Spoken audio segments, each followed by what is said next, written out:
that work out? I don't know how you That's fine. Gracefully step out of their carriage.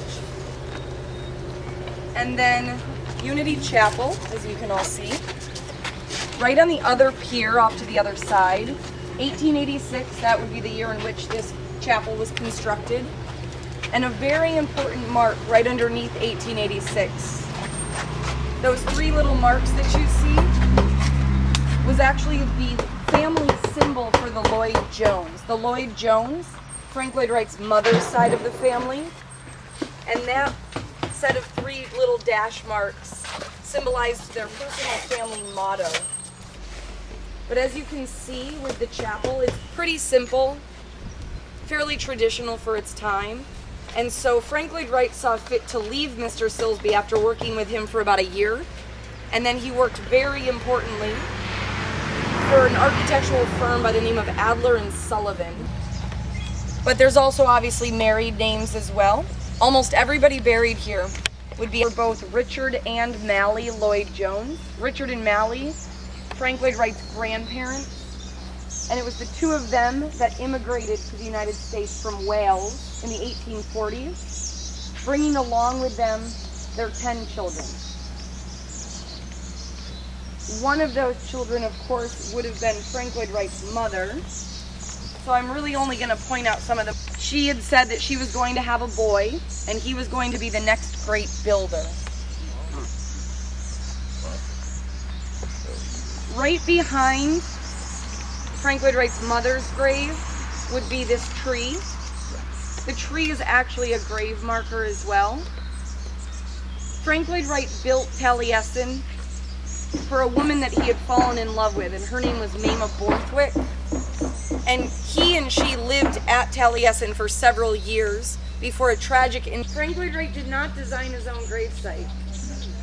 This was actually designed by a fellowship member, and I'll talk a bit about the fellowship once we're over in Hills. Frank Lloyd Wright has already worked for Louis Sullivan. He's already left Louis Sullivan, and he had established himself. He was known for prairie-style architecture at this time, which would of course be those very famous homes in and around Chicago that are dominated by their horizontal lines. The Ant's enrollment had only started at about 15 students or so. So it was really the increased enrollment that prompted them to commission their nephew for what you see here. In 1901, he designed everything that you can see from this perspective. In terms of the physical labor that's occurring, not so much just daily cooking, cleaning, and maintenance, all of this is still done by the students in the School of Architecture and many of the senior fellows as well. 1991 is when Taliesin Preservation stepped in. That would be the group that I'm with. We were started in 1991 so as to create an organization whose sole focus was raising the necessary funding to preserve the 6 Frank Lloyd Wright design buildings and 600-acre estate that's here in Wisconsin.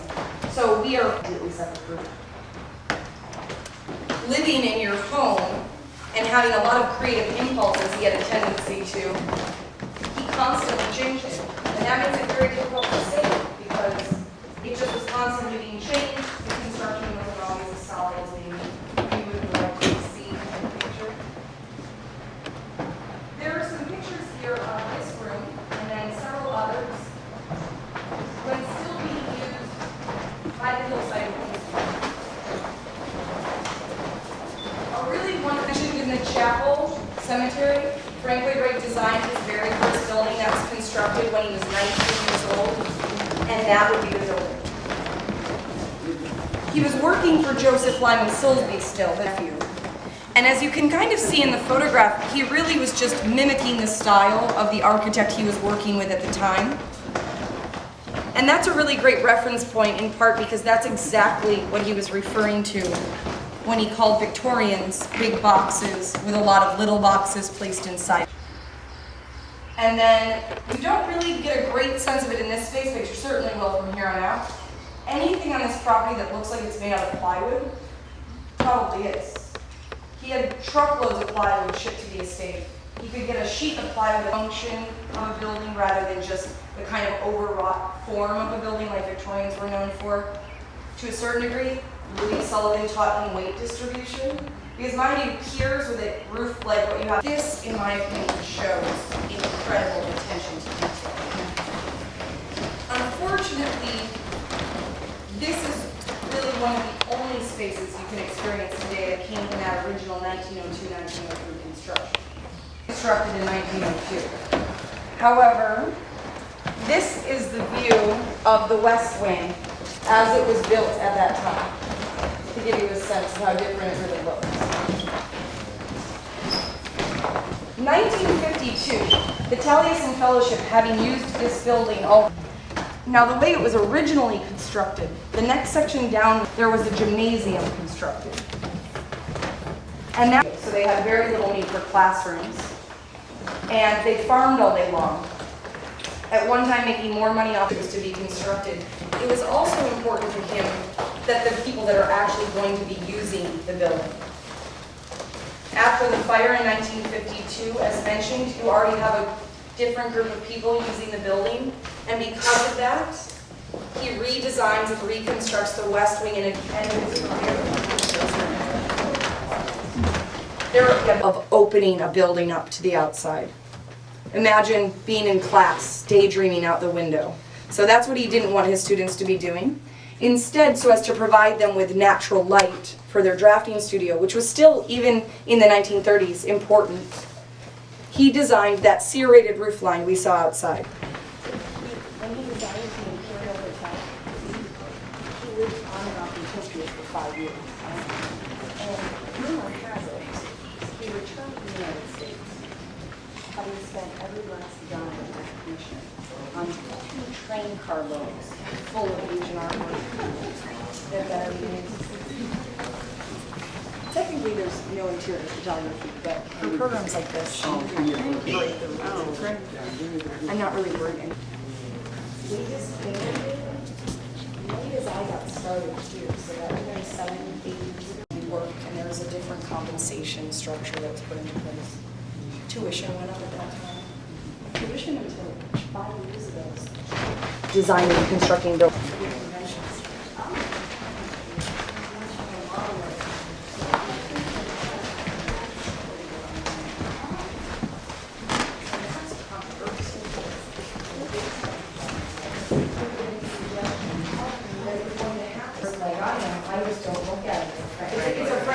So that it's going to be for him, because they were trying to keep it secret. You start to see Taliesin being attached to the design. And this is a great reference point to remember for later on this weekend when we're up at the house. As I mentioned early on, it was experimental. This is not meant to be read. This is meant to be overwhelming. As all that this is 121 of the over 200 changes that Frank Lloyd Wright made to the house alone in its 48-year lifetime. And those are the 200 changes we know about. Because even as early as 1911, there are stories about Frank Lloyd Wright showing up and having already changed his mind. He'd just grab a cedar shake, which is what they were using for the roof, and he would just start drawing on it. Frank Lloyd Wright got a set of Frobel blocks when he was 9. And other than Louis Sullivan, the other thing that he constantly referenced as an influence on him was, you know, I wouldn't be surprised if the ants were hands-on activities.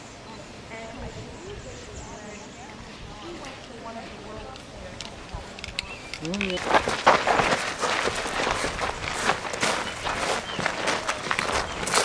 people my height. Well, and they the building that this is a design of is called Monona Terrace. It's in Madison. But the kind of interesting thing about Monona Terrace is that if you ever get a chance to see it, it doesn't look like this exactly. When they finally built Monona Terrace in Madison in the 1990s, so 40 years after his death, they based it on a design he submitted to the city of Madison in 1959. So there are certainly similarities, but what about my height? quality to the ceiling up above you. And what that does is it creates tension. Because if you can make someone uncomfortable as they enter and create tension, respect, you're being manipulated as you walk in. This is actually a very commonly used interior design technique. It's been used in, even as early as the big assembly hall we were in earlier on has walls made out of glass. But most of them don't open and they're not at ground level. So this is the way this idea kind of evolves and manifests later on in his career. More often than not, towards the end, what he starts to use would be floor-to-ceiling French doors, which are filled in with glass, so that even when closed, you can experience the outside. But more importantly, are doors, so they all have the ability to open. And if you can open all of these doors, you can literally just take your wall away completely. Curtain. I know. Yeah.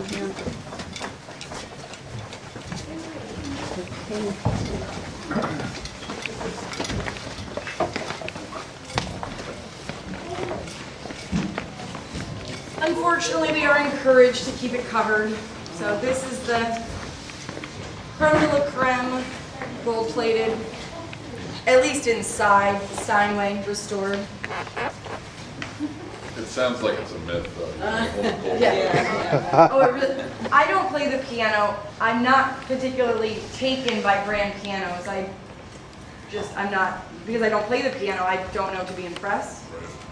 And when they first brought this back in after being restored 3 weeks ago, and they had left it on the stage open, I literally gasped when I walked in the room. I'm not even that, and I was like, it's beautiful. I mean, it is. Why don't we just take one gorgeous. Well, I'd have to open the whole thing. I can at least show you the outside of it. The gold-plated, of course, would be all the cords inside. Does it have a special sound? I don't know. Steinway and Sounds like a regular piano to me. Sounds good. Didn't sound this good of last season. And I don't know how many, I think Monday's your last day. Monday night was not necessarily designed with the intention of becoming a curtain for the theater. Rather, Frank Lloyd Wright did elaborate abstract drawings with colored pencils, one of which he left on his desk in his office. That drawing was taken off of his desk by apprentices, and then they used that as the template for the curtain, which they made by hand over several months in a barn across the road. It's made out of cotton muslin, that's the backdrop, felt yarn, and a little bit of silk down at the bottom. And this was hung in place to surprise Frank Lloyd Wright for his birthday in 1956. It's a labor of love. Yes. I think things such as this help to kind of emphasize that although he was certainly a difficult personality and a lot of the more negative stories he destroyed. So Romeo is pointed and he's facing predominantly towards the southwest. That's where most of the major storms in this area come from. And the idea here would be that the wind will hit the building more often than not at a point to diminish the pressure of the wind, and it does allow the wind to travel safely around the rest of the structure. Juliet, having the balcony up on top, actually has a ladder system.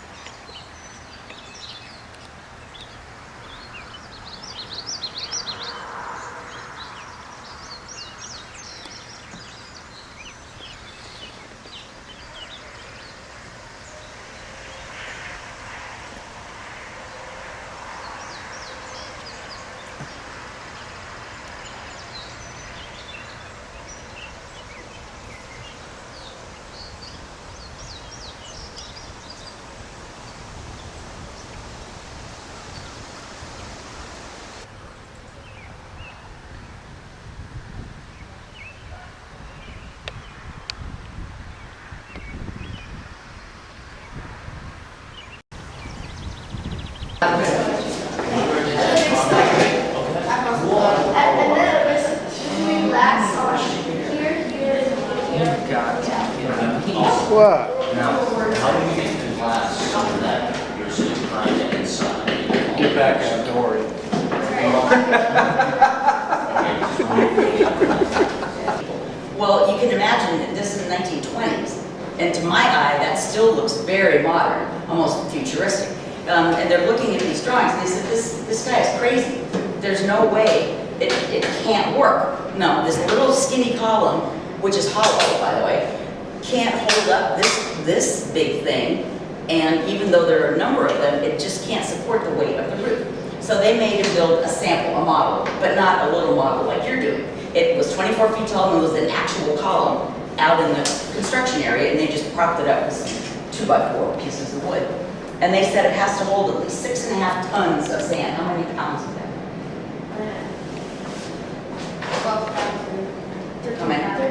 13,000. That's a gob of sand. So they're piling. They get to 6.5 tons. It's totally fine. I think they expected, you know, cracks or breaks or fall over or something. So then they decided, let's see how this would work because of some simple principles that you already know.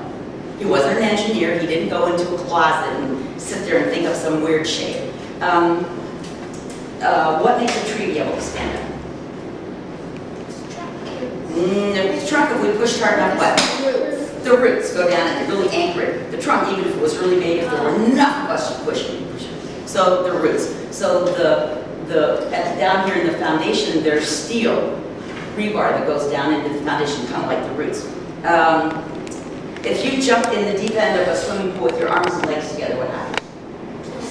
You just go in, right? But if you get in the same pool, in the shallow end, and you lie on your back and spread out your arms and legs, what happens? You float. But it's your same body and you're in the same swimming pool. What are you doing differently? Yeah? You distribute your weight where you can You're spreading out your body weight, dispersing it, and the water helps hold you up, and your body has buoyancy. It has air. Everything has air. Think of a giant aircraft. Yeah, the fins, yeah. It was amazing. And for some reason, we had like half which I didn't even know. We just hopped in and, you know, they thought it was really, they were, yeah, so that's funny. Yeah. I have so far quick access from the bathroom to the upstairs. That's very nice. It's very.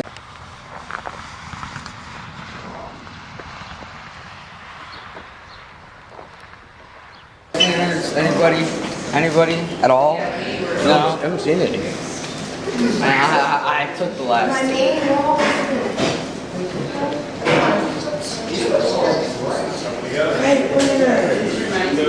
I see.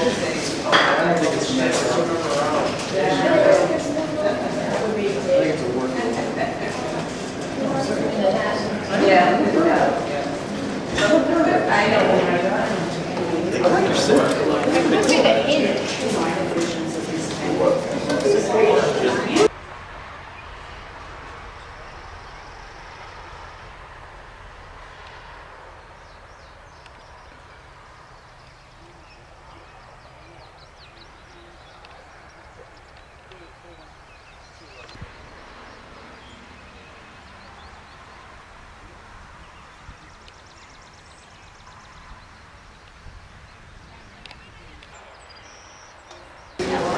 Why do you film my life? Say what? Why do you film my life? I'm gonna play it back for you someday. So that when you're in college, you bring your girlfriend home, your dad's gonna roll out all this wonderful video when you were 14. I'm gonna play back his birth.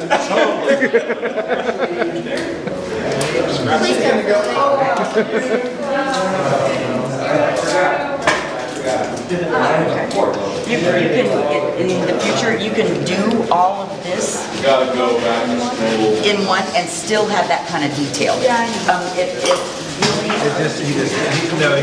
He just didn't. It didn't work that way. Awesome. The only,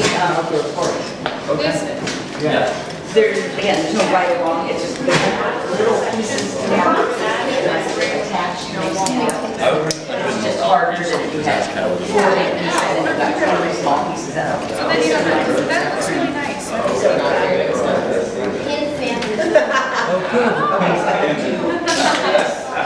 You should see it.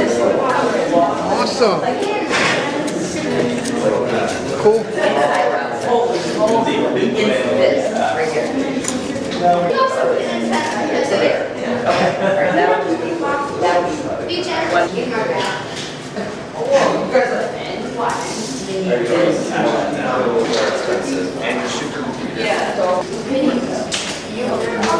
We have about 25 more minutes.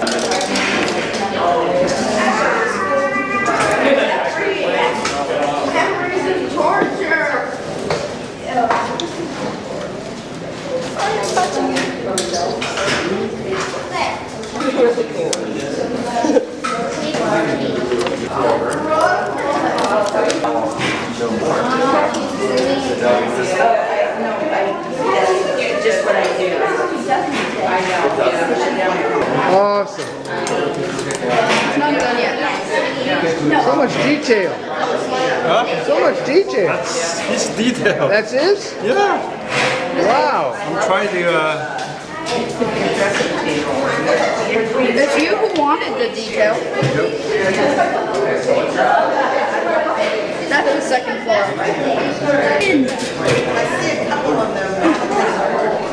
pinch here.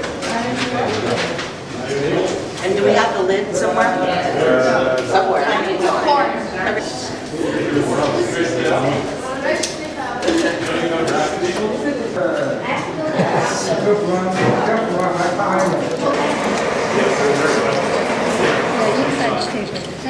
Washer and dryer.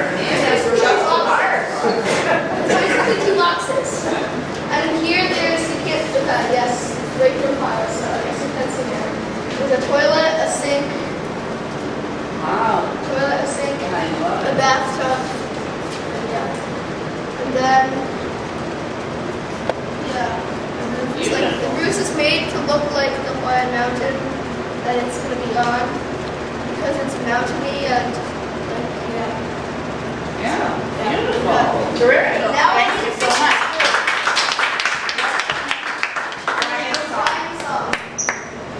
Thank you. Beautiful. Did a great job. Very kind. Maybe my presenters could tell us 1 or 2 things about your model. Thank you. Right here.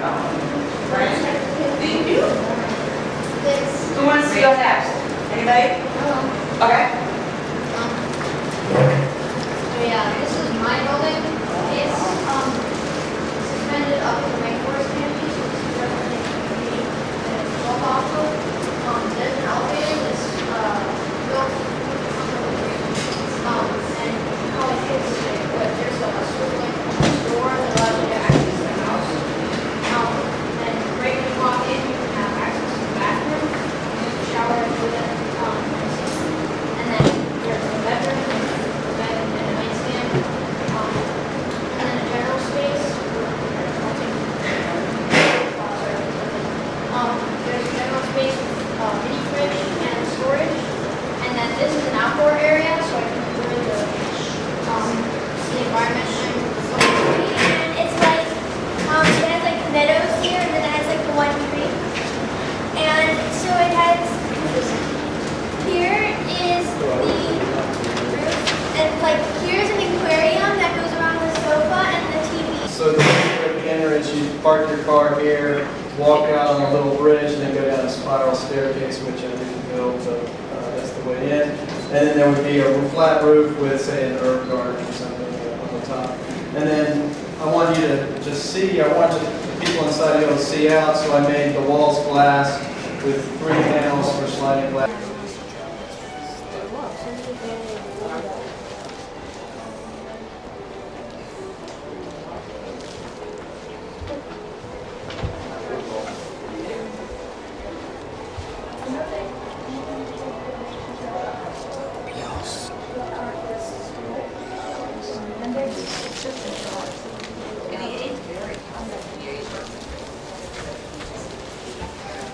This is guilty pleasure. I did the once in a while. Yeah. Well, there's Carl Rush and there's meters. Yeah. There's John Ernst's birthday. I don't even know if this store does candles.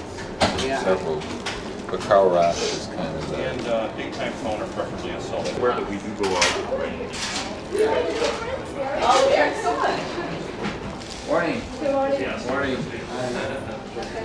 As soon as she's done, we're all here.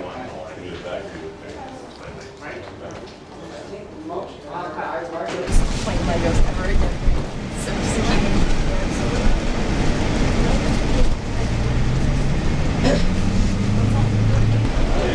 Yes. you were down at the Wyoming Valley School, correct? You should have seen their creations. They were absolutely fabulous. Their dream spaces were amazing.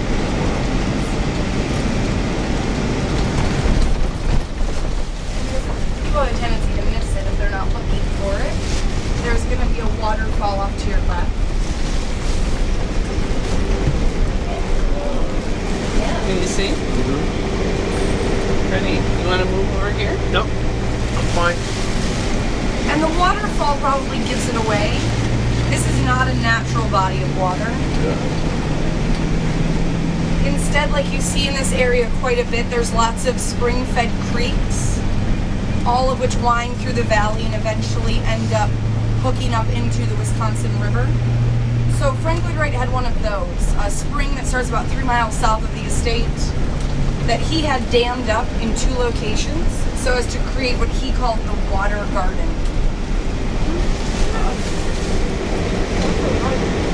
And the importance of that was to have a big water feature visible from the interior of the residential wing of this building.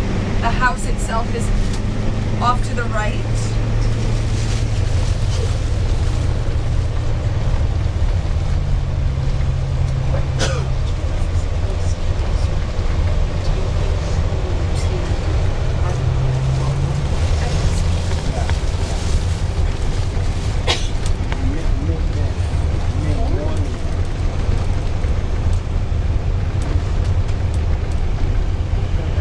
Right now we're driving along what would have been the original property line of Taliesin, in that all that Frank Lloyd Wright had in 1911 was the house. And all that he had was the house, the hill, and then the section of land that has the water garden. There were still fences in place along this road, and they separated Frank Lloyd Wright's rather small property from all of that property around him that, as noted the other day, was operated as farmland by the Lloyd Jones family. And he always had a working farm, even as early as 1911, and that originally would have been all along this side of dairy cows.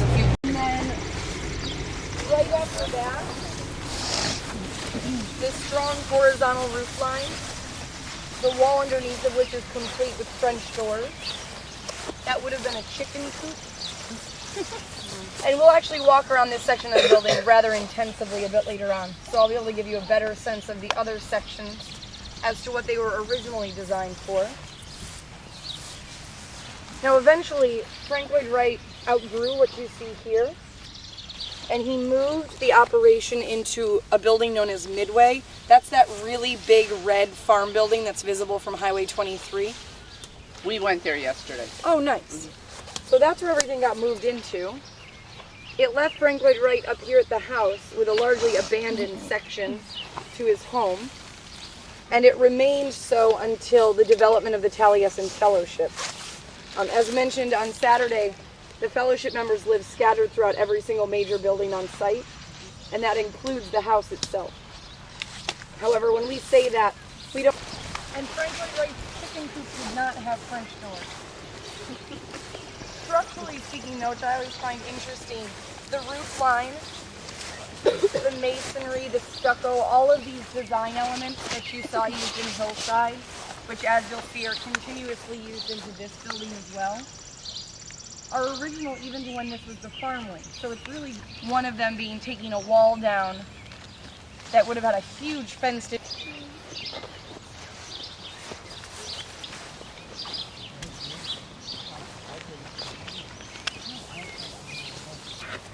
Oh, this poor guy has people tracing through his...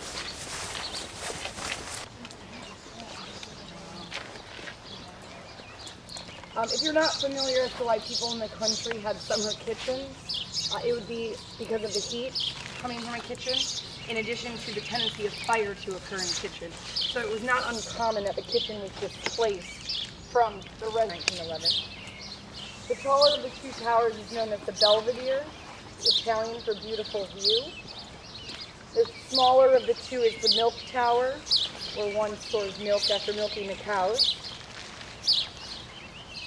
And then obstructed from our view by the bushes would be the old carriage house. And the farm wing actually does not end in line. Frank Lloyd Wright and Taliesin Fellowship had tea every single afternoon. Her name is Sherpa. She's beautiful. Thank you. She lives here. She's the Taliesin house cat. We like her. She matches the limestone. Yeah. And she actually just showed up one day. Had kittens down in the feeder at Hillside. Locals. Yeah. Can I add? She's pretty nice. What? She's Can I a pet her? little snotty. No. She's caramel. This would be Frank Lloyd Wright's private drafting studio, which we'll be going into later on in the tour. That's right there with a really big chimney attached to it. And then the residential wing is everything off to the right. Now again, as mentioned, quite a bit bigger than what you would have seen in 19 was designed on. The first and perhaps most important is why he named his house Taliesin. Taliesin in Welsh meaning shining brow. This building by design has always sat perched about 13 feet or so off of the crown of the hill. He considered the crown of the hill what we're standing on right now. And very simply put, he said he didn't like to build on top of things. If you put your house on top of the hill, you would have lost the hill completely. So instead, by design, this is always sat perched along the brow of the hill. Reference to what the house is designed based on. A little bit different than Hillside, only in a few small. You still have oak that's been stained. First was the most famous. That was the one in August of 1914, where the man that Frank Lloyd Wright's mistress had fired decided to burn the house down and kill 7 people.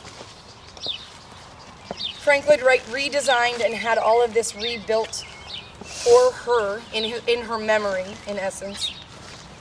That, known as Taliesin II, lasted until April of 1925 when it suffered a devastating electric. Looking at is certainly a lot of masonry. However, more so than what you would have seen as early as 1911, and even then fully supported by wood framework that, of course, once that burned down, the stone would have collapsed. The limestone in this area also is quite porous. It's not very compact. It has the ability to contain quite a bit of moisture, and so a lot of the stone exploded as well once it grass.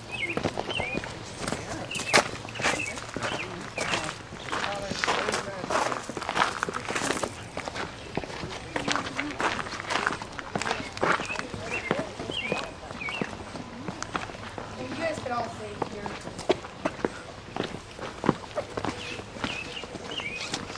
I love that glass, that window. It'd be cool to be a cat. Especially that cat. Look. Look. Mm-hmm. Seriously. I want to be a cat. Yeah, I want to be a cat. Wow. You get the climb. There, that wall there, just really easily access to the farm wing. Your horse could be tended to, your carriage could be stored. Coming in later on. And those are all recycled cow stanchions. So what they put between cows when they milk them in barns. Interlocked to one another using old heating pipes from the Lloyd Jones family farm buildings. From that point forward, we've been at this for 20 years. They've invested millions of dollars. We are thinking it's probably...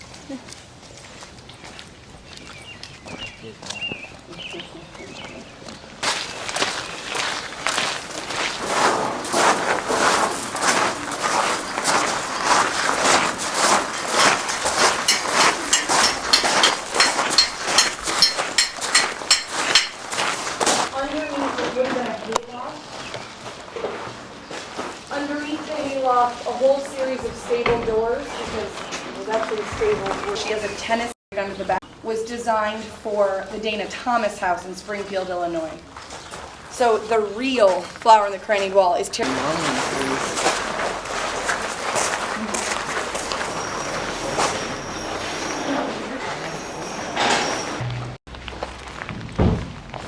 the pigsty. If you look up into the roof, you can again get one of those ideas of Frank Lloyd Wright really referencing a low pitch for the roof, but a wide range of roof properties. I don't know if you guys have noticed that riding around the area, but it's roof on hillside.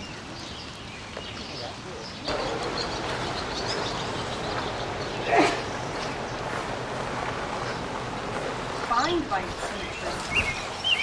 you could see it in the assembly hall down at Hillside. It's just everything was somewhat boxy and everything had a match point. But that's actually one of them that was much more effective. And so completely allowing yourself to move from one to the other. If it in its later work, nothing was symmetrical.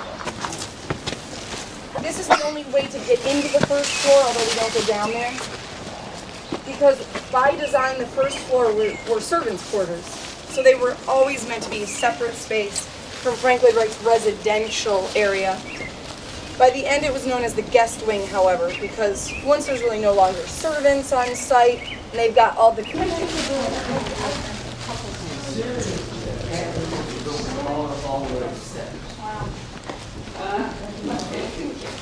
Chinese. This isn't the coffee with the real thing. Chinese. Okay. There are the three. There are certainly Jack's play. There was far too much money. Frank Lloyd Wright actually had all of the pieces you do see, however. He had over 2,000 Japanese woodblock prints. However, he didn't have most of them by the time of his death, in that he wasn't very good with his money. He could spend it a lot more quickly than he could make it. And so Taliesin was actually put into foreclosure, and one of the ways in which he got out of that, the very first museum exhibit, personal prints that he had purchased and he put on display. It used to be known as the Elvium, it's now known as the Chazen. Some of these are real, however. You will see like the ceramics and stuff like that, that's all real, of course, as well. And then when he returned from Tokyo, he did live in Tokyo on and off to have been specifically so that the room could help, are meant to directly reference the Japanese screen, as these are traditionally 6 or 12 panels long. So here you have 6, in the windows you have 12. Strong, rectilinear, vertical panels that are framing out something natural. I always like, again, this is very Victorian from down in the assembly hall, but this was put into this.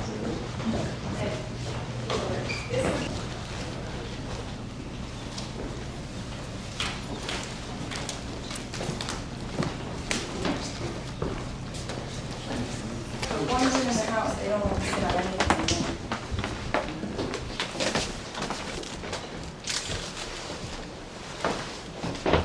And this was just a general presentation area.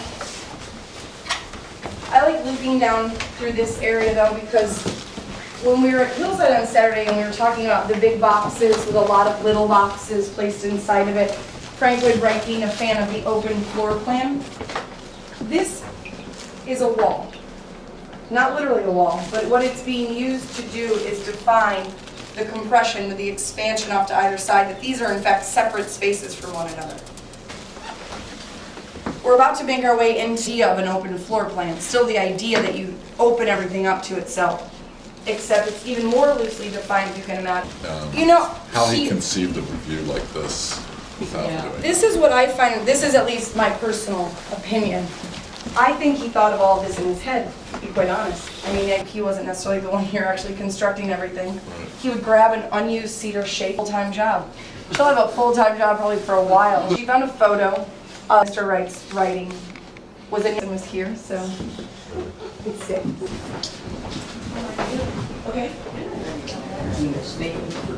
I think part of, when you said model, did you actually mean a model? I meant Piece of comfortable furniture in the house.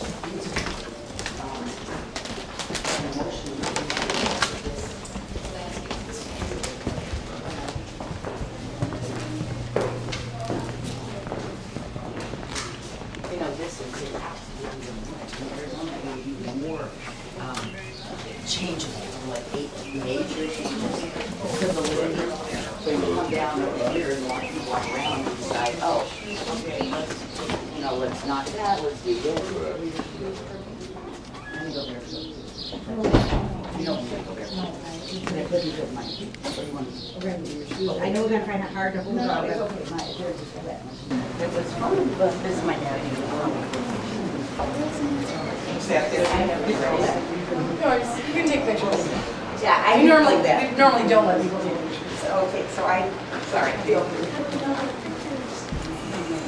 Why are we switching? Oh, it's just a different group. There were certainly different elements in place. It was the same layout that you see here, exact same rooms, exact same locations. But really the biggest difference that I can tell is that the room wasn't as flat, sloping down onto either side. Not changed until Taliesin 3, because apparently he thought the amount of airspace in between roof and ceiling is what allowed the fire to move so quickly in 1925 through the building. That's when you see kind of more like a glove effect. The ceiling is quite similar to the roof line right up above.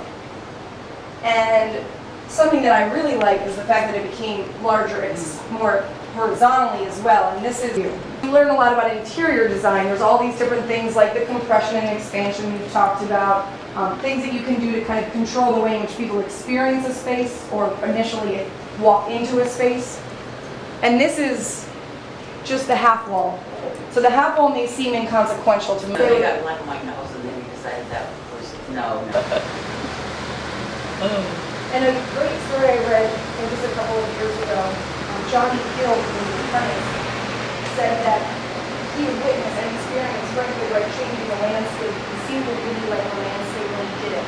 So there was this idea that this is perfect, and then everything would start to grow. So it would change the dynamic of the landscape, so you have to change it all again. And then kind of an iconic thing that was added on, although it was not added on. The bird walk is the balcony that sticks off the side of the great room, and was named the bird walk because it gave the urban flavor. In that anytime you see a pop of red in the otherwise tan colored limestone, it means that that stone went through the fire because one of the fires, the iron content in limestone will oxidize when it goes through extreme heat. So it'll turn it a dark color of red. And then fires, and try and find... Really use a half wall like that. There on the other side with the wall business. Is that? There, and I pointed this out over in Hillside, there is over in like the assembly hall, that motif of the lines coming down out of it. It's supposed to draw your eye back down in the snow. Yeah. So, as to talking about on the bus the other day, horizontal lines, but akin here with the hills and all playing a little bit with verticality, it's always going to be dampened somehow. So you get these expansive ceilings, like they're being drawn back down to bring them back down to ground level. Draw your eye back down to the glass and the view of the hills and the forward. After this year, we're going to shut down one room. That room will be shut down to the public, but tours will work around it. And then once that's done, they'll go to another room. And this is where, earlier I said we have... So early on in Taliesin 3, this would have been the master guest bedrooms down on the first floor right below. Now right back behind them. So as mentioned outside, the third floor, so did the third. So by length, the third floor is almost the same size as the second. Lived in for years by Frank Lloyd Wright's 8th and final child, Iovanna. And then in which this ceiling was changed over 20 different times. What was finally achieved would be that the windows that most of you can't see because they're on the right-hand side of the expansion allow a shaft of sunlight to filter into the space. And for a half an hour in the afternoon, it will perfectly highlight that statue from head to foot. It happens for about a week at a time, twice a year. When? No, I live some of the time. Shorter people on the front. The building that's now all called the train that the kids have little This is the rare exotic carpet. Yes, this is the rare carpet that we're trying to protect. Karen, where are you? I mean, Kyle, I'm calling the wrong name, no wonder she doesn't answer me. I think she's probably still. Are they, is there any thought to putting the Chinese rugs back in the living room, or are they? Yes, they It's up- would Wait, like to, but it's okay. kind of on the list, but it's kind of But close further to the down, bottom. yeah. But yes, they're hoping to get back to the year of 59.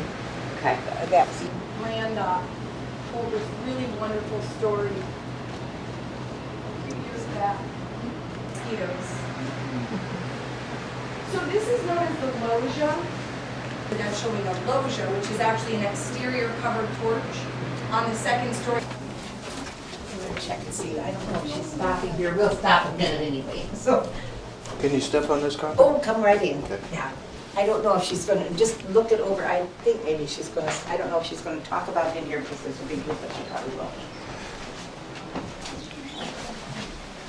Modern piece of carpeting you saw in the great room. Uh-huh.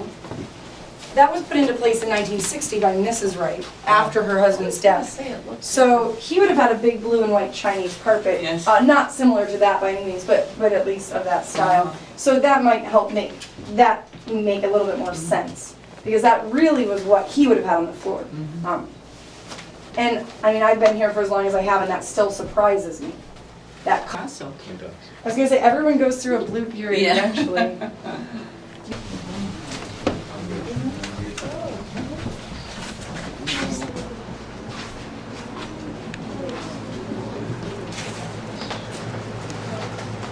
Cool. Tell me he had a shag rug. He did. He did. He did. Blue shag at that. I'm guessing the cup was wrong too. Yeah, but it's shag, so it doesn't really matter. You can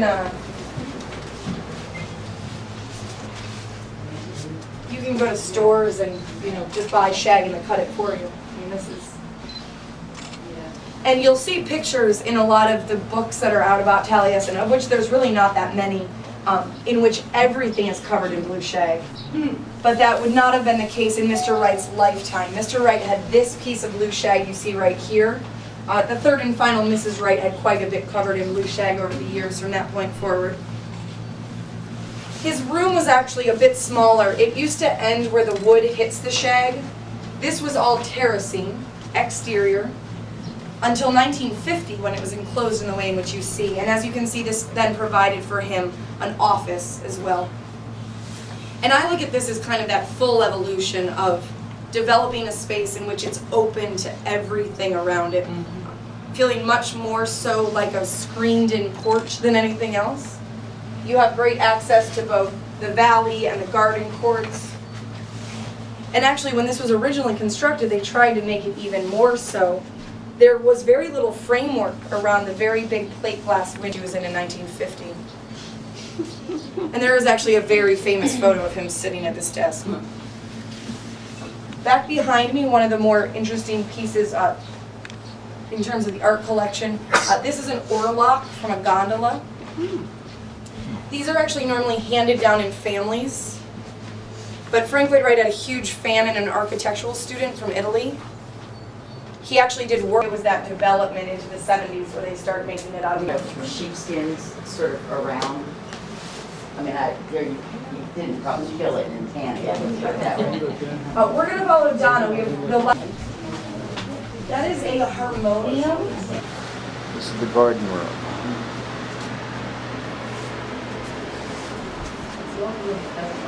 He had a tiny bed. She had a queen size bed. Her room, in terms of the size, it's far more typical as to the size of bedroom Frank Lloyd Wright provided for party. Yeah, all the houses. I love this down and up. And so he has this huge room, she has this rather small room, and she should have a queen size bed, but we can't fit. Yeah. Doubtful. He looked at shells a lot, actually. Not just this shell, but just shells. Actually, and I think this is a great way in which to look at his architectural philosophy, because again, as briefly discussed on Saturday, he really did believe in the philosophy of the work rather than the aesthetic. The philosophy led to that aesthetic. And shells are a really great example of what he was trying to do with organic architecture, in that shells are specific to the needs of the client, obviously, because they're made by what live in them, but the way in which the animals that make shells instinctually design.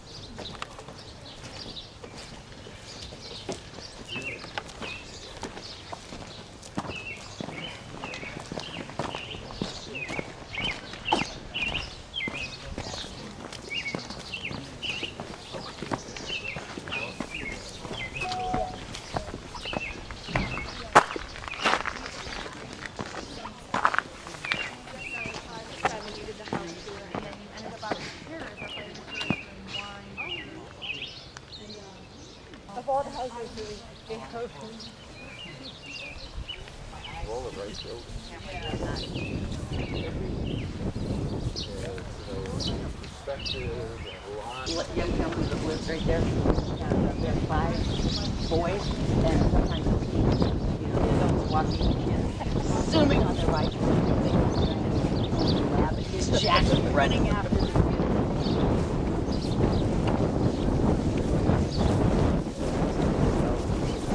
Everywhere you stand, there's design. Yes. I mean, it's just how he did this, and sort of throwing it together over the years. Dave says where he wants to go, they ask him. No, that's always been there.